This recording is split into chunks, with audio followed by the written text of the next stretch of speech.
జై శ్రీరామ్. భారతదేశ వ్యాప్తంగా ఒక చర్చ దారుణాతి దారుణంగా జరుగుతుంది.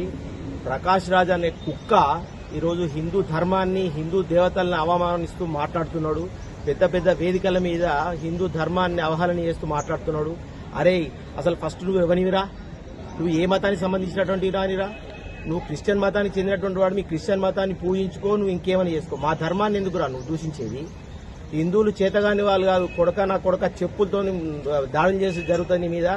నీ మొత్తం నీ సినిమాలన్నింటినీ కూడా మేము ఖచ్చితంగా వ్యతిరేకించి మిమ్మల్ని అడ్డుకుంటాం. నీ సినిమాలు చూడకుండా చేస్తాం. అసలు నేను భూస్థాపితం చేస్తాం. హిందువులందరూ ఏంట్రా నువ్వు ప్రాంతాల వారీగా మమ్మల్ని అందరినీ భారతదేశాన్ని విడగొడుతున్నావు. ఉత్తరాది రాముడు అంటున్నావు, దక్షిణాదికి వచ్చినట్టున్నావు. ఉత్తర దక్షిణ ధృవాలంటూ మాట్లాడుతున్నావు. రాముడు దొంగ అని మాట్లాడుతున్నావు. ఏ మనిషిరా నువ్వు? అన్నం తింటలేవు అలా కడుపుకి ఏం తింటున్నావురా పిచ్చిగాడి కొడుక? ధర్మాన్ని, హిందూ ధర్మం ఏం చేసిందిరా నీకు? నలుగురు సేవ చేసేటువంటి గుళ్ళురా మావి. 10 మందికి అన్నదానం చేసేటువంటి గుళ్ళను మేము ఈరోజు పూజిస్తున్నాం. దేవుళ్ళకు పూజించి అన్నదానం చేసేటువంటి పరిస్థితులు ఉన్నారా? హిందువులు అందరూ సాయం చేసేటువంటి వాళ్ళరా? మీలాగా దశమ భాగాలు ప్రజల నుండి వాళ్ళ నుండి తీసుకొని మీ యొక్క చర్చిలలో పెట్టించుకొని మమ్మల్ని కాదు చేసేది.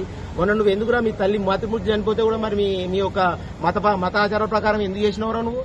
మా హిందూ ధర్మ ప్రకారంగా మా రాముడిని మేము కొలుస్తాము, రాముడిని పూజిస్తాం రా. మా మనోభావాలు దెబ్బతీసే విధంగా నువ్వు మాట్లాడుతున్నా నా కొడక. నీ మీద అందరం కలిసి మొత్తం భారతదేశ వ్యాప్తంగా మొత్తం కేసులు ఎత్తాం. బిడ్డ నువ్వు మొత్తం కోట్ల చుట్టూ తిరగాల్సి వస్తుంది. నిన్ను భూస్థాపితం చేసేదాకా హిందూ సంస్థలు వదిలాయి.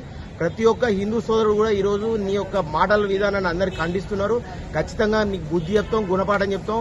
ఈరోజు హుజురాబాద్ పోలీస్ స్టేషన్లో నీ మీద మేము ఎఫ్ఐఆర్ ఫైల్ చేయమని కేసు బుక్ చేయడం జరిగింది. ఖచ్చితంగా నీ మీద యాక్షన్ తీసుకోమని పరువు నష్టం కూడా దావా చేస్తాం. బిడ్డ జాగ్రత్త, ఇంకొకసారి నోరు మెదిపితే మాత్రం నీ మూతి పనులు రాలగొట్టాలని చెప్పి ప్రజలందరి తరఫున మేమందరం కోరుకుంటూ నీకు ఖచ్చితంగా బుద్ధి చెప్పేటువంటి రోజు వస్తుంది త్వరలో. కాసుకో బిడ్డ, ఖబర్దార్.